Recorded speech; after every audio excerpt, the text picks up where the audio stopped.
Hello everyone, this is Anjali Chauhan and welcome to my YouTube channel. In this video, I am going to explain you the topic of bacteria from the unit microbes. ठीक है?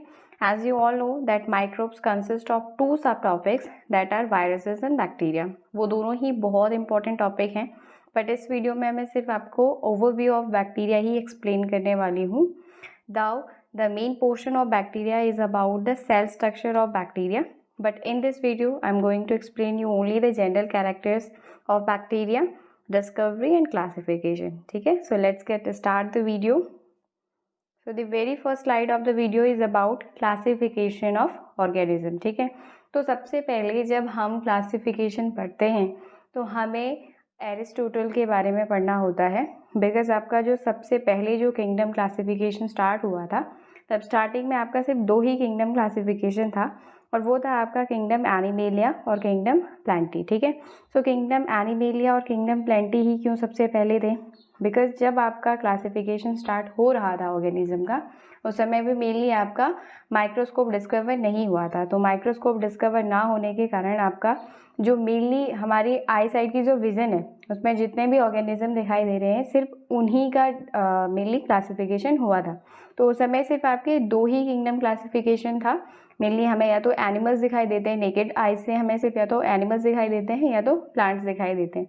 तो जो आपका kingdom classification था वो सिर्फ restricted हो गया टू किंगडम क्लासिफिकेशन तक. लेटर ऑन जब बाद में आपका माइक्रोस्कोप डिस्कवर हो गया तो माइक्रोस्कोप डिस्कवर होने के बाद मेनली आपका जो थर्ड किंगडम आया था वो था आपका kingdom protista. Sorry, this one is kingdom protista is your third kingdom. Monera will become your fourth kingdom. ठीक है? वो चौथा बना था और तीसरा किंगडम मेनली आपका किंगडम प्रोटिस्टा था. तो इनिशियली जो आपके दो किंगडम थे वो किंगडम एनिमेलिया और प्लांटी था और उनको मेनली आपका डिस्कवर किया था बाय एरिस्टोटल. तो you have to remember the name Aristotle because सबसे पहले क्लासिफिकेशन का जो फाउंडेशन था वो उन्होंने ही रखा था. So you have to remember one name Aristotle. Okay, so उसके बाद आपका जब एरिस्टोटल ने आपका किंगडम प्लांटी और किंगडम एनिमेलिया को दो सेपरेट किंगडम में डिस्कवर कर लिया था, उसके बाद जो सेकंड साइंटिस्ट थे अर्नेस्ट हैकेल, ठीक है, उन्होंने देखा कि आपका मेनली अपार्ट फ्रॉम प्लांट्स और animals there are certain micro organism which also exist in our environment. They are impacting us but we can not see them. ठीक है? हम उन्हें नेकेड आई से नहीं विजन कर पा रहे हैं लेकिन वो हमारे इन्वायरमेंट में प्रेजेंट हैं. तो उन्होंने आपका जो थर्ड किंगडम दिया वो आपका किंगडम प्रोटिस्टा था और किंगडम प्रोटिस्टा में जितने भी आपके माइक्रो ऑर्गेनिजम्स आते हैं वो सारे माइक्रो ऑर्गेनिज्म को उन्होंने किंगडम प्रोटिस्टा में प्लेस कर दिया. ठीक है? तो जो सेकंड साइंटिस्ट है जो आपको याद रखना है वो आपका अर्नेस्ट हैकेल. ठीक है? तो अर्नेस्ट हैकेल ने मेनली आपका जो आपका थर्ड किंगडम क्लासिफिकेशन था वो कंप्लीट किया था. जब उन्होंने आपका मतलब आपका थर्ड किंगडम दिया था किंगडम प्रोटिस्टा तो उसी के अंदर उनकी जो फाइलम थी किंगडम मोनेरा की जो बाद में लेटर ऑन वो सेपरेट किंगडम में डिस्कवर हो गया था. तो मेनली आपका उस समय पे आपका प्रोटिस्टा के अंदर ही मोनेरा को पढ़ा जाता था, यानी कि bacteria was placed earlier in under kingdom protista. मतलब इनिशियली आपका अगर किंगडम प्रोटिस्टा में आपका मेनली बैक्टीरिया को भी प्लेस किया हुआ था initially. I am telling this thing, initially ये यहाँ पे प्लेस हुआ था but later on bacteria has been shifted from Protista to kingdom Monera. Why this has been done? क्योंकि यहाँ पे मेनली जो बेसिक डिफरेंस है आपका प्रोटिस्टन सेल वॉल, ठीक है, सेल में और आपका मोनेरन सेल में, वो ये था कि जो आपका प्रोटिस्टा की जो सेल होती है वो मेनली आपकी एडवांस किस्म की सेल होती है. ठीक है? वो एडवांस इसलिए होती है बिकॉज दे हैव आपका कंप्लीटली डेवलप्ड सेल मेम्ब्रेन उसमें होती है. ठीक है? जो न्यूक्लियस है it is also covered by a nuclear membrane and along with that they have some certain type of advancement such as presence of histone protein उनमें present होते हैं और भी चीज़ें उसमें प्रेजेंट थी. तो सबसे पहले आपको जैसे पता है मेनली जो आपका नॉर्मल सेल होती है यानी कि जो हम पढ़ते हैं यू बैक्टीरियाज में जितनी भी मतलब आपका जो यूकैरियोटिक सेल्स हैं उसमें जितनी भी आपकी जो सेल होती हैं वो कुछ इस तरीके से होती हैं. Let it be the example of आपका यूकैरियोटिक सेल का अगर ये एग्जाम्पल है तो यहाँ पे हम देखते हैं कि मेनली आपका जो सेल ऑर्गेनलीज होती है, सबसे पहले तो जितनी भी सेल ऑर्गेनलीज हैं whether they are chloroplast, plastid, lysosome, nucleus, सारी ही जो सेल ऑर्गेनलीज हैं वो वेल डेवलप्ड हैं. ठीक है? ये आपके सारे वेल डेवलप्ड हैं और इनके अराउंड सेल ऑर्गेनीज के अराउंड भी आपका क्या है, मेनली जो उनका कवरिंग है वो भी आपका वेल डेवलप्ड है। तो these type of cells are called eukaryotic cell. But if will talk about आपका प्रोकैरियोटिक सेल, तो उसमें ऐसा नहीं होता है। प्रोकैरियोटिक सेल में मेनली आपका अगर हम देखेंगे, this is example of prokaryotic cell, यानी कि बैक्टीरिया की सेल की अगर हम बात करें तो वहाँ पे जो आपका डीएनए है, इट्स लाइक स्कैटर्ड डीएनए, ठीक है, वो ऐसे फैला हुआ है और उसके बाहर से आपका न्यूक्लियस की मेम्ब्रेन नहीं है। न्यूक्लियस की मेम्ब्रेन नहीं है, लेकिन हम कह रहे हैं कि न्यूक्लियस प्रेजेंट है, तो वो कुछ इस तरीके से प्रेजेंट होता है, ठीक है, डिसइंटीग्रेटेड मैनर में होता है। मतलब आपका एक कंप्लीट क्लोज्ड इन्वेलप की तरह नहीं होता है, एक डिसइंटीग्रेटेड मैनर में होता है, मतलब टूटी हुई वॉल की तरह ही वो वहाँ पे फॉर्म होता है। तो that's why it is called कि आपका यहाँ पे जो डीएनए है it is scattered in the cytoplasm of the cell, ठीक है, सेल के साइटोप्लाज्म में स्कैटर्ड है, यानी कि फैला हुआ है। तो इसी मेन डिफरेंस के कारण, क्योंकि यहाँ पे अगर हम न्यूक्लियस के एग्जांपल लेते हैं, ठीक है, अगर मान लेते हैं ये डीएनए है और डीएनए के बाहर से आपका न्यूक्लियर मेम्ब्रेन वेल डेवलप्ड है, तो यही एक बेसिक डिफरेंस था कि जो आपका यूकैरियोटिक सेल होती है, यानी कि जो एडवांस किस्म की सेल हैं उनमें आपका न्यूक्लियर मेम्ब्रेन वेल डेवलप्ड है, सेल ऑर्गेनीज भी वेल डेवलप्ड हैं in comparison to prokaryotic cell. हम देखेंगे कि जो आपका प्रोकैरियोटिक सेल होती हैं उनमें इतनी ज़्यादा सेल ऑर्गेनीज होती ही नहीं है। Like if will talk about plants, ठीक है, तो यहाँ पे प्लांट्स में आपका क्लोरोप्लास्ट होगा, माइटोकॉन्ड्रिया होगा, न्यूक्लियस होगा, लाइजोसोम होगा, प्लास्टिड्स होंगे, ठीक है। But if in case of आपका prokaryotic cell there will be only ribosome, certain type of ribosomes यहाँ पे प्रेजेंट होते हैं। अलॉन्ग विद दैट न्यूक्लियस मैंने बता दिया कि डिसइंटीग्रेटेड मैनर में आपका जो सेल वॉल होती है उसके बाहर से जो कवरिंग होती है वो प्रेजेंट होती है, ठीक है। और यहाँ पे और आपका कुछ मीजोसोम्स होंगे, ठीक है, फोल्डिंग्स होगी, और यहाँ पे सर्टेन इंक्लूजन्स बॉडी होंगी, लेकिन फिर भी यहाँ पे माइटोकॉन्ड्रिया प्रेजेंट नहीं है, क्लोरोप्लास्ट नहीं है, प्लास्टिड नहीं है। तो हम देख रहे हैं कि ना ही सेल ऑर्गेनीज अच्छे से डेवलप्ड हैं और ना ही आपका सेल मेम्ब्रेन जो है वो अच्छे मैनर में नहीं इन्वेलप्ड है अराउंड दी न्यूक्लियस, ठीक है। तो this is the basic difference between eukaryotic cell and prokaryotic cell. तो यहाँ पे जो थर्ड साइंटिस्ट थे जिन्हें ये प्रिक किया कि भाई आपका जो यूकैरियोटिक सेल होती है वो काफ़ी एडवांस है, उसमें काफ़ी डेवलपमेंट हो रखा है, और प्रोकैरियोटिक सेल में इतना डेवलपमेंट नहीं है, वो इतने एडवांस नहीं है, तो why both the cells are kept under the same kingdom, ठीक है। तो दोनों ही सेल को आपका एक ही किंगडम के अंदर क्यों पढ़ाया जा रहा है। तो उसके बाद उन्होंने आपका फोर्थ जो किंगडम था, किंगडम मोनेरा को प्लेस किया, and kingdom Monera was placed a new kingdom, उन्होंने वहाँ पे उसका एक नया किंगडम बना दिया और वो था किंगडम मोनेरा, ठीक है। और किंगडम मोनेरा में हम जितने भी बैक्टीरियाज होते हैं, whether they are of primitive type, ठीक है, या advance type, true bacterias, false bacterias, उन सबको ही उन्होंने किंगडम मोनेरा के अंदर डाल दिया, ठीक है। अब यहाँ पे फिफ्थ किंगडम क्लासिफिकेशन को जब हम पढ़ते हैं तो हम अक्सर एक नेम याद रखते हैं, दैट इज़ आपका R.H. विठक्कर। जो R.H. विठक्कर थे उन्होंने मेनली आपका फिफ्थ किंगडम क्लासिफिकेशन को कंप्लीट किया था, और उन्होंने मेनली आपका फंजाई को सेपरेट कर दिया था किंगडम प्लांटी से। क्योंकि पहले जब आपका इनिशियली जब क्लासिफिकेशन हुआ था तो जो फंजाई थे they were put under the kingdom Plantae, but later on we come to know the conclusion that आपका जो फंजाई हैं दे आर ए क्लोरोफिटस, ठीक है, उनमें क्लोरोफिल नहीं होता है, वो खुद का खाना खुद नहीं बनाते हैं, they are heterotrophic and they are dependent on plants and other host body to get their nourishment, ठीक है।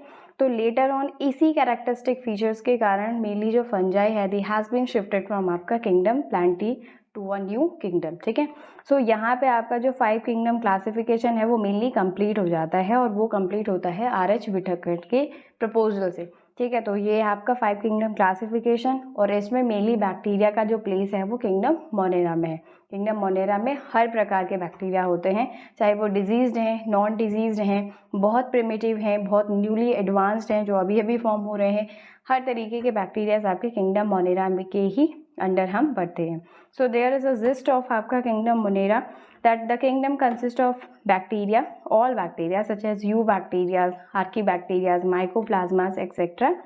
and it has been separated from protista due to presence of prokaryotic cell and आपका primitive nucleus, ठीक है। Mainly यहाँ पे जो kingdom Monera है उसमें आपके सारे ही बैक्टीरियाज हैं, और उसमें जो बैक्टीरियाज हैं वो क्यों शिफ्ट किए गए हैं, because of the presence of primitive type of आपका nucleus and prokaryotic cell. Now come to the discovery of bacteria, that who discovered bacteria, and if more than one scientist is involved in discovery, so we will learn about all those scientists, ठीक है, जो हमारे exam point of view से बहुत important है, ठीक है. So first of all discovery of bacteria has been done by scientist Anton von Leeuwenhoek, ठीक है. तो जो एंटोन वॉन ल्यूनहॉक थे उन्होंने ही मेनली बैक्टीरियाज को डिस्कवर किया था.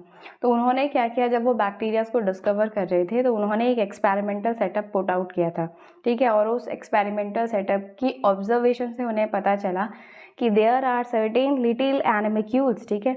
अभी तक आपका बैक्टीरिया का नाम नहीं रखा गया है, तब तक उन्हें ये भी नहीं पता था कि लेटर ऑन इन्हें हम बैक्टीरियाज कहेंगे. उन्होंने कहा कि भाई बहुत सारे ऐसे छोटे छोटे माइक्रो ऑर्गेनिज्म हैं जो हमें डिजीज़ भी कॉज कर सकते हैं. वेदर अभी तक डिजीज़ नेचर के बारे में भी नहीं पता था, सिर्फ ये पता था कि वो हमारे इन्वायरमेंट में प्रेजेंट है और वो हमें इम्पैक्ट कर रहे हैं, कहीं ना कहीं इम्पैक्ट कर रहे हैं, but we do not know about them, ठीक है, और हम उनके बारे में नहीं जानते हैं. तो डिस्कवरी ऑफ बैक्टीरिया का जो क्रेडिट है वो मेनली साइंटिस्ट एंटोन वॉन ल्यूनहॉक को ही जाता है, इसीलिए इन्हें आपका फादर ऑफ बैक्टीरियोलॉजी भी कहा जाता है. इन्हें फादर ऑफ बैक्टीरियोलॉजी कहा जाता है क्योंकि इन्होंने मेनली आपका बैक्टीरिया को डिस्कवर किया था. बैक्टीरियोलॉजी आपका साइंस की वो ब्रांच है जो मेनली स्टडी करती है बैक्टीरियाज की स्टडी करती है, ठीक है. सो उन्होंने क्या किया था, एक एक्सपेरिमेंट किया था. उस एक्सपेरिमेंट में उन्होंने 3 चीज़ें ली थी. एक उन्होंने एसटीपी वाटर लिया था, दूसरा उन्होंने सलाइवा लिया था, एंड तीसरा आपका excretion peeled of from the teeth, यानी कि जब भी जो हमारे टीथ होते हैं उन पे जो येलोविश सब्सटेंस होता है, उन तीनों ही चीज़ों को उन्होंने माइक्रोस्कोप में क्या किया, मेनली ऑब्जर्व किया. तो जब उन्होंने ऑब्जर्व किया तो उन्हें ऑब्जर्वेशन में उन्होंने देखा कि देयर आर सर्टेन लिटिल एनिमल्क्यूल्स. देखो ये अगर परमानेंट स्लाइड है जिन पे उन्होंने एक्सपेरिमेंट किया है और ये सारी चीज़ों को उन्होंने अगर इसके ऊपर रखा है और अब वो अगर ऑब्जर्व कर रहे हैं अंडर माइक्रोस्कोप, तो उन्होंने देखा कि कुछ ऐसे माइक्रोब्स हैं और वो उन्हें मेनली मोबिलिटी में दिखे, थोड़ा वो हिल भी रहे थे, और उन्होंने देखा कि ये जो एनिमल्क्यूल्स हैं वो लिविंग भी हैं और वो मेनली क्या है, बहुत ही माइक्रोस्कोपिक हैं, क्योंकि हम उन्हें माइक्रोस्कोप में ही विजिबल हो पा रहे हैं, वो ऐसे नेकेड आई से हमें नहीं दिख रहे हैं. तो उन्होंने देखा और फिर उन्होंने कहा कि देखो हमारे इन्वायरमेंट में बहुत सारे ऐसे छोटे छोटे माइक्रोस्कोपिक ऑर्गेनिज्म हैं, बट हम उन्हें देख नहीं पाते हैं, ठीक है. तो बाद में इन्हीं लिटिल एनिमल्क्यूल्स को क्या टर्म किया गया, बैक्टीरिया टर्म किया गया, ठीक है. अब मेनली हमें पता है कि जो आपका एसटीपी वाटर होता है, यानी कि सीवेज ट्रीटमेंट वाटर होता है, उसमें मेनली आपके एरोबिक और एनारोबिक दोनों ही टाइप के बैक्टीरियाज प्रेजेंट होते हैं. तो ये बाद में पता चला होगा कि ये जो मेनली बैक्टीरियाज हैं क्या है, एरोबिक भी हो सकते हैं और एनारोबिक भी हो सकते हैं, ठीक है. दूसरा उन्होंने लिया था सलाइवा. सलाइवा में भी मेनली माइक्रोबियल एक्शन होता है. एंड थर्ड उन्होंने लिया था जो येलोविश सब्सटेंस हमारे टीथ पे लग जाता है, उनको मेनली उन्होंने देखा. तो हमें पता है कि जब भी हम खाना खाते हैं उसके बाद हमारे जो टीथ होते हैं उन पे क्या हो जाता है, माइक्रोबियल एक्शन के कारण यहाँ पे बैक्टीरिया ग्रोथ करते हैं, ठीक है. और हमारे जो दांतों का पीएच होता है वो डाउन हो जाता है, ठीक है, कम हो जाता है, यानी कि एसिडिक हो जाता है पीएच. तो उनको पता चला लेटर ऑन, लेकिन उन्होंने नेम अभी टर्म नहीं हुआ है, अभी सिर्फ उनके बारे में पता चला है कि हाँ ये माइक्रो ऑर्गेनिज्म है, लिविंग है, मोबिलिटी भी शो कर रहे हैं और हमारे इन्वायरमेंट में प्रेजेंट भी हैं. तो उनकी जो डिस्कवरी थी उसको 100% का एश्योरेंस 1683 में मिला था, क्योंकि तब तक बहुत सारे जो बैक्टीरिया थे वो डिस्कवर हो गए थे, क्योंकि उस समय पे बहुत सारी डिजीज भी डिस्कस हुई थी. Other scientist who take part in discovery, तो जो दूसरे साइंटिस्ट थे जिन्होंने डिस्कवरी में टेक पार्ट किया था, देखो मेन जो साइंटिस्ट ने जिन्होंने डिस्कवर किया वो तो एंटोन वॉन ल्यूनहॉक ही थे, लेकिन उसके बाद भी जो सर्टेन टाइप ऑफ डिस्कवरीज हुई हैं, जो उनके सेल स्ट्रक्चर के रिगार्डिंग हुई है या उनके डिजीज़ नेचर के रिगार्डिंग हुई है, तो वो आपके कुछ और साइंटिस्ट ने किया था. उसमें से जो सबसे पहले साइंटिस्ट थे वो थे आपके एरेनबर्ग, ठीक है. एरेनबर्ग मेनली आपका उन्होंने क्या किया था, उनका सिर्फ एक ही काम था, उन्होंने बैक्टीरिया जो टर्म है वो एरेनबर्ग ने दी थी. और you have to remember it because it is very important कि आपका जो टर्म बैक्टीरिया है it was given by Ehrenberg scientist. Second and the third one is about Louis Pasteur, ठीक है. जो लुईस पास्चर था मेनली उन्होंने क्या किया था, उन्होंने एक थ्योरी दी थी, थ्योरी ऑफ आपका जर्म थ्योरी ऑफ डिजीजेस, ठीक है.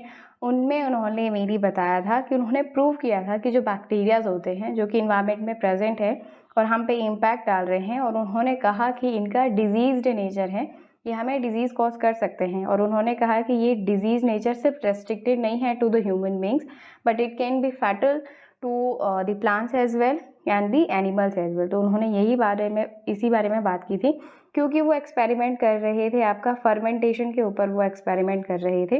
और जब वो फर्मेंटेशन के ऊपर एक्सपेरिमेंट कर रहे थे तो उन्होंने ये देखा कि मेनली वहाँ पे एनारोबिक बैक्टीरियाज ग्रो करते हैं, ठीक है। वेदर फर्मेंटेशन के जितने भी बैक्टीरियाज हैं they are not very harmful to human beings, but उसके बाद सर्टेन कुछ ऐसी डिजीज़ इंट्रोड्यूस हुई, जैसे डिजीज्ड नेचर ऑफ आपका बैक्टीरिया रिवील हुआ कि आपका जो बैक्टीरियाज हैं वो रिस्पॉन्सिबल होते हैं डिजीज्ड नेचर के लिए, ठीक है। तो इनका जो डिस्कवरी थी वो बहुत इंपॉर्टेंट थी, क्योंकि इसके बाद जो साइंटिस्ट है उन्होंने इन्हीं की डिस्कवरी को कंटिन्यू किया था, ठीक है। So the last scientist and which is the most important scientist that is आपका रॉबर्ट कॉच, ठीक है। जो रॉबर्ट कॉच है मेनली उन्होंने आपका कन्फर्मिटी के साथ बताया था कि जो आपका बैक्टीरियाज होते हैं वो डिजीज्ड नेचर के हैं, ठीक है। क्योंकि उस समय तक बहुत सारी diseases such as anthrax, cholera, typhoid और बहुत सारी जो डिजीज़ हैं वो आपकी डिस्कवर हो गई थी। तो जो रॉबर्ट कॉच हैं उनकी मेनली डिजीज़ जो थ्योरी थी उसको कंटिन्यू करते हुए उन्होंने अपने कुछ कॉच पोस्टुलेट दिए हैं। कॉच पोस्टुलेट बहुत इंपॉर्टेंट है क्योंकि ये एग्ज़ाम में पूछा जाता है, ठीक है। क्योंकि उनको नोबेल प्राइज़ भी मिला था उनके इस वर्क के लिए, क्योंकि उन्होंने उस समय पे जितने भी जो बैक्टीरियाज हैं जिनको डिस्कवर किया था उन सभी से कुछ ना कुछ डिजीज़ कॉज होती हैं। So he give cause postulate to prove that bacteria are cause of disease and a particular organism cause particular disease, ठीक है। अब ऐसा है, उन्होंने सिर्फ एक ही जो स्टेटमेंट अपना कंप्लीट किया था, उन्होंने बोला था कि पर्टिकुलर जो ऑर्गेनिज्म है वो पर्टिकुलर डिजीज़ कॉज करता है। सच है, अगर मैं आपको बोलूँ कि जो आपका टाइफाइड है, typhoid is a bacterial disease which is caused by the bacterium Salmonella typhimurium, ठीक है। तो जो आपका सैल्मोनेला टाइफीम्यूरियम है वो सिर्फ टाइफाइड ही कॉज करेगा, वो कुछ और डिजीज़ को कॉज नहीं कर सकता है, बिकॉज क्योंकि पर्टिकुलर ऑर्गेनिज्म पर्टिकुलर डिजीज़ को ही कॉज करेगा। सच है जैसे आपका एंथ्रेक्स है। एंथ्रेक्स किससे होता है? आपका एंथ्रेक्स भी एक बैक्टीरियल डिजीज़ है, मेनली आपका बैसिलस एंथ्रेक्सिस से होता है। उसी तरीके से आपका टीबी है एंड आपका कॉलेरा है। In man are cause by bacteria. ये तो सिर्फ आपके मैन के डिजीज़ है, बट जो आपका एंथ्रेक्स है वो आपका एनिमल्स, कैटल्स में जनरली उनके पाँव में हो जाता है एंथ्रेक्स डिजीज़, ठीक है। So later on he was regarded as awarded with आपका नोबेल प्राइज़ से अवॉर्ड किया गया था उन्हें इस पर्टिकुलर डिस्कवरी के लिए। तो ये सारे ही साइंटिस्ट अपने आप में बहुत इंपॉर्टेंट हैं। इसमें से रॉबर्ट कॉच सबसे इम्पॉर्टेंट है और आपका एंटन वॉन ल्यूनहॉक की डिस्कवरी भी अपने आप में बहुत इंपॉर्टेंट है, ठीक है। अब है आपका जनरल कैरेक्टर्स ऑफ आपका बैक्टीरिया के ऊपर, ठीक है। मेनली आपका बैक्टीरिया की जो जनरल कैरेक्टरिस्टिक्स हैं वो क्या क्या है regarding its structure, regarding its shape के बेसिस पे, ठीक है, और उसका जो न्यूक्लियस वगैरह है उसके बेसिस। तो जो आपका फर्स्ट जो कैरेक्टरिस्टिक है वो है दैट इज़ आपका बैक्टीरिया आर वेरी स्मॉल, ठीक है, बहुत छोटे होते हैं, माइक्रोस्कोपिक हैं, प्रोकैरियोटिक होते हैं विद हैविंग आपका प्रिमिटिव न्यूक्लियस उनका होता है, जो कि मैं पीछे आपको बता चुकी हूँ कि आपका जो न्यूक्लियस होता है why it is primitive, because it is a incipient nucleus, ठीक है, वो स्कैटर्ड है, ठीक है। अब मैं आपको यहाँ पे एक चीज़ अलाइन करती हूँ along with this thing. If you have learn this thing in class 12th, ठीक है, तो वहाँ पे मेनली आपका क्या होता है, एक आपका थ्योरी ऑफ इवोल्यूशन में जो मेजर थ्योरी है that is theory of chemical origin.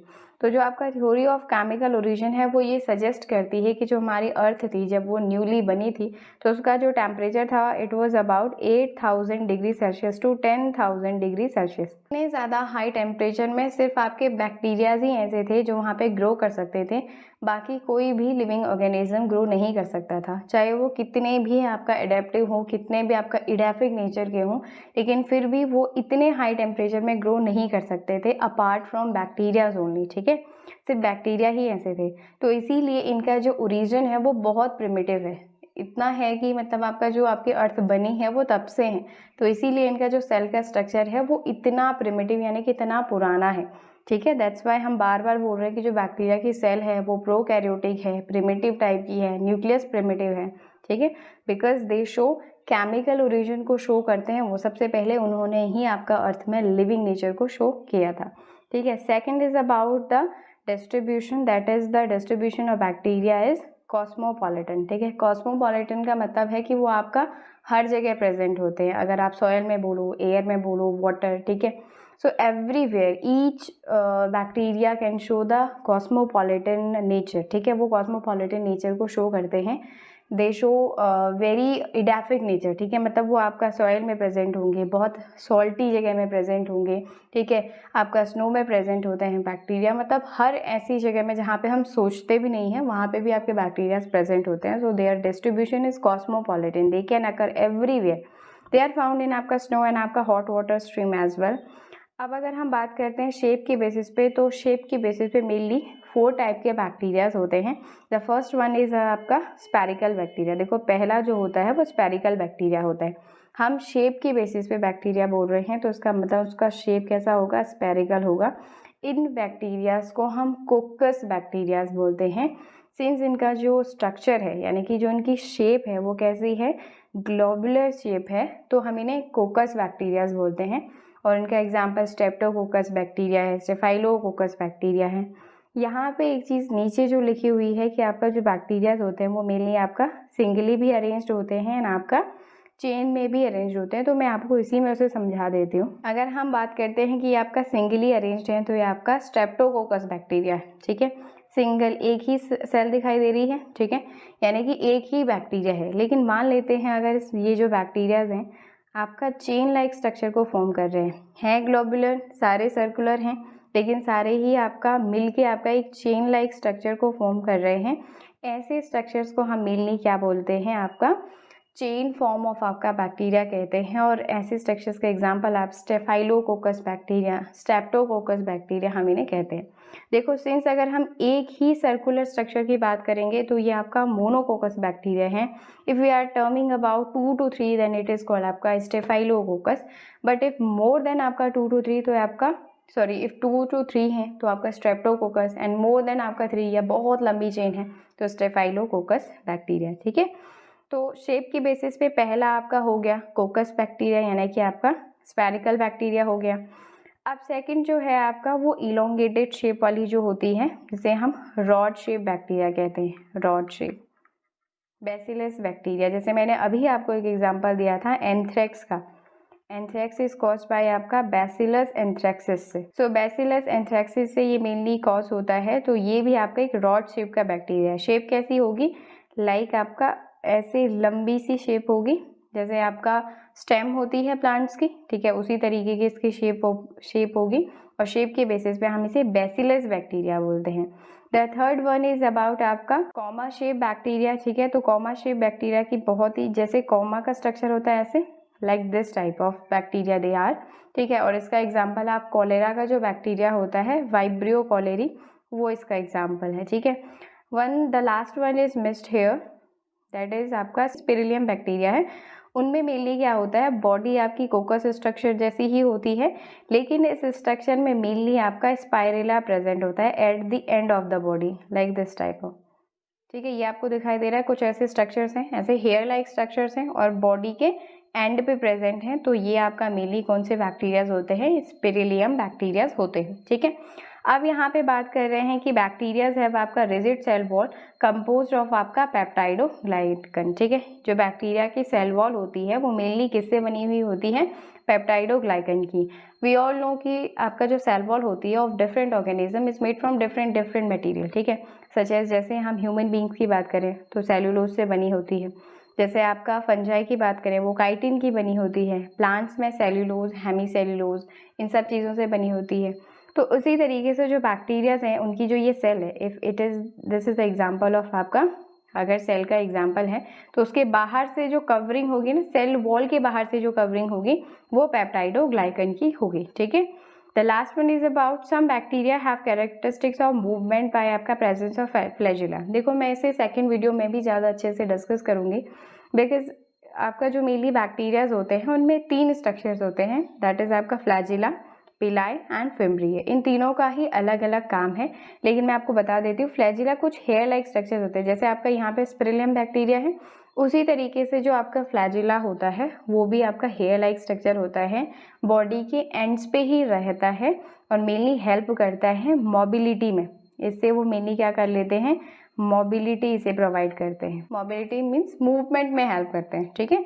So this is the characteristic feature of आपका bacteria that they can move, वो मूवमेंट शो करते हैं due to presence of flagella. The last slide is about presence of आपका incipient nucleus, ठीक है।